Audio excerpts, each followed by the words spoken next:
Assalamualaikum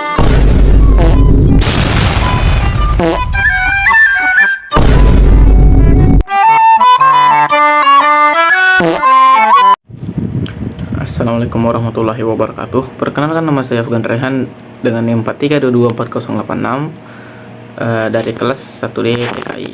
Jadi kali ini saya akan mengerjakan tugas video dari Pak Mahir sendiri, yaitu membuat contoh soal lain yang telah diberikannya, yang telah kami kerjakan di kelas, tapi kami membuat contoh soal lain yang menggunakan angka yang berbeda. Kita langsung masuk saja ke contoh soalnya. 1 kmol gas nitrogen dianggap dalam gas ideal dengan kapasitas panas pada tekanan konstan Cp 29,1 kJ per kmol Kelvin dan Cv-nya itu 20,8 kJ per kmol Kelvin, berada pada tekanan 2 megapascal dan suhu 500 Kelvin. Gas mengalami proses sebagai berikut. 1. Proses isobarik. Dikembangkan secara isobarik hingga volumenya menjadi 2 kali lipat. Proses isohorik. Didinginkan secara isohorik hingga suhu menjadi 350 Kelvin. Proses isotermal. Dikompresi secara isotermal hingga tekanannya menjadi 3 megapascal.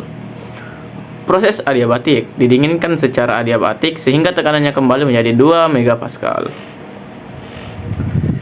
Kita langsung saja masuk ke penyelesaiannya ya. Untuk yang pertama itu isobarik, dimana yang diketahui sudah ada ya, tapi kita harus mencari dulu T2 nya, dimana T2 nya itu 2 kali T1, karena V2 itu sama dengan 2 kali V1, jadi T2 nya juga otomatis T2 nya juga otomatis 2 kali T1, jadi 2 dikali 500 Kelvin jadi 1000 Kelvin, jadi T2 nya itu 1000 Kelvin. Kita langsung saja mencari langsung ke delta E nya dengan rumus NCU T2 kurang T1 atau delta T, dimana N nya itu 1, jadi 1 dikali 20,8, CU nya CV dimana 1000 dikurang 500 itu 500, jadi 20,8. Jadi delta T nya itu pada proses isobarik ini memiliki delta T nya itu 500 Kelvin. Kita lanjut. Setelah dikalikan mendapatkan hasil 10.400 kJ. Kita langsung ke NH delta H nya itu NCP delta T, dimana yang diganti cuma CV dan CP ya. Jadi 20,1 dikali 500 menghasilkan 14.550 kJ. Kita langsung ke Q itu sama dengan delta H menghasilkan 4.550 kJ. W nya itu sama dengan Q dikurang delta E, yaitu 14.550 dikurang 10.400 menghasilkan 4.150 kJ. Delta S nya sendiri itu N dikali CP ln T2 per T1. Setelah itu di ln, karena 1000 per 500 itu 2, jadi hasilnya ln 2 aja. Jadi setelah dikalikan semua hasilnya akan mendapatkan 20,17 kJ Kelvin per Kelvin. Delta G nya itu rumusnya seperti ini. Delta H dikurang T2 dikali delta S menghasilkan 14.550 dikurang 1000 dikali 20,12 menghasilkan negatif 5.620. Kita langsung lanjut ke proses 2 ketiga ya, yaitu proses isohorik, dimana T3 nya itu 350 Kelvin.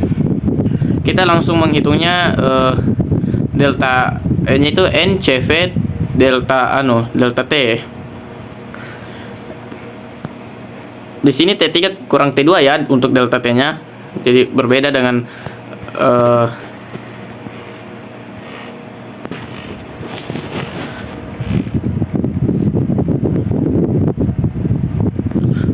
sebelumnya. Di sini T3 kurang T2, T3 nya sendiri 350 dan T2 nya itu 1000, jadi akan menghasilkan 20,8 dikali negatif 650 akan menghasilkan negatif 13.520 kJ.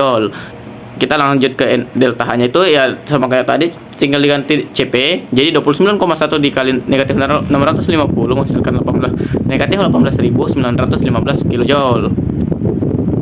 Q-nya itu sama dengan delta E ya. Jadi tinggal masukkan tadi nilai delta E-nya yaitu negatif 13.520 kJ dan W-nya itu sama dengan 0. Kenapa W-nya sama dengan 0?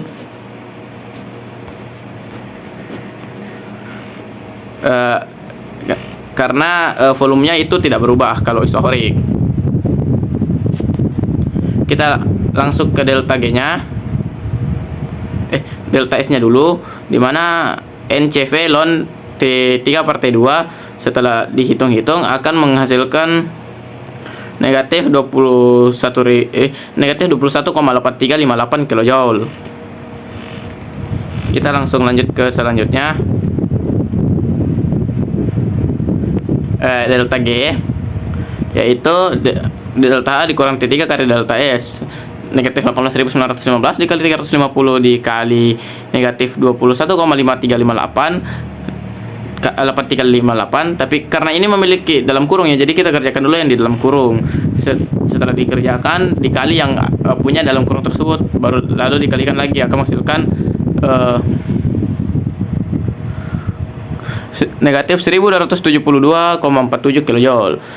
Setelah itu kita langsung lanjut ke proses 3-4 yaitu isotermal, di mana delta E dan delta H nya itu 0 karena suhunya tetap. T4 nya tetap 350 dan tekanannya tadi diketahui dari atas soalnya itu 3 megapascal ya. Jadi kita langsung lanjut cari P4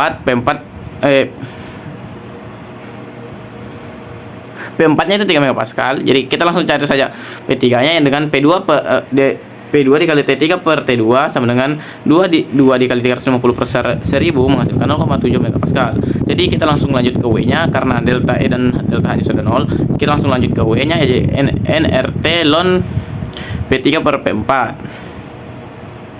akan menghasilkan 1 kali 8,314 kali 350 ln 0,7 per 3 akan menghasilkan 2909,9 dikali negatif 1,4553 menghasilkan 4234,7775 kJ. Kita lanjut ke Q nya itu sama dengan negatif W, jadi hasil yang tadi tinggal diubah menjadi positif karena dia negatif hasilnya. Jadi 4234,7775 kJ. Kita langsung lanjut ke delta S, di mana NR ln P3 per P4 akan menghasilkan sekian dikali lagi akan menghasilkan negatif 12.099,4 kJ per Kelvin. Untuk delta G nya itu sama dengan delta H dikurang T kali delta S. 0 dikurang 350 dikali negatif 12,0994 menghasilkan 4234,29 kJ. Kita langsung lanjutkan ke proses terakhir yaitu proses 4 ke 5 yaitu adiabatik, di mana dia punya suhu tekanannya itu 2 megapascal karena kembali lagi, dan Q nya sama dengan 0 karena kalornya itu 0, tidak ada perpindahan kalor, dan delta S nya juga 0 otomatis karena dia itu sama dengan Q nya 0.